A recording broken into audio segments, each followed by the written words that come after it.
ఈరోజు తిరుపతి దర్శనానికి రావడం జరిగిందండి.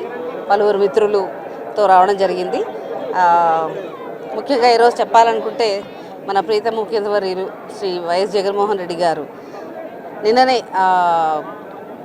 శంఖారావం అనేది స్టార్ట్ చేశారు. దానికి ఎంతో చక్కటి ప్రతిస్పందన దొరికింది.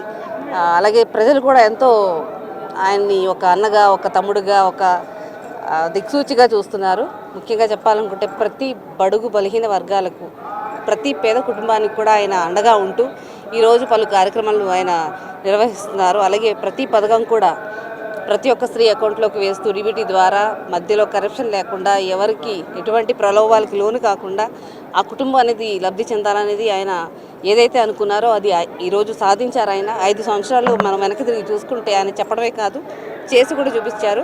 అలాగే నా విజ్ఞప్తి ప్రజలందరూ కూడా మనకి మంచి చేసే నాయకులు ఎన్నుకోవాలి, కానీ మాట వరుసగా వచ్చి సీఎంగా ఉండి వెళ్ళిపోయే వాళ్ళు కాదు. జగన్ గారు ఏదైతే అన్నారో అది ఖచ్చితంగా చేసి చూపిస్తారు, అలాగే అది అయ్యేలాగా చూస్తారు. కాబట్టి ప్రజలందరూ కూడా, ముఖ్యంగా మహిళలందరికీ నా విజ్ఞప్తి, అమ్మ మీ అందరు కుటుంబాలు కూడా ఎంతో సంతోషంగా ఉండగలుగుతున్నాయి అనుకుంటే అది మన వైఎస్ జగన్మోహన్ రెడ్డి గారి దయ వల్ల. దయించి అందరూ కూడా ఇలాంటి మంచి వ్యక్తిని మనం ఓటు వేసి గెలిపించుకోవాలని మీ అందరినీ కోరుకుంటున్నాను. ఓటు వేసినప్పుడు వట్టి మన జగన్మోహన్ రెడ్డి గారిని మాత్రమే చూడాలనేది నా ప్రత్యేకమైనటువంటి విన్నపం మీ అందరికి కూడా. ధన్యవాదాలు.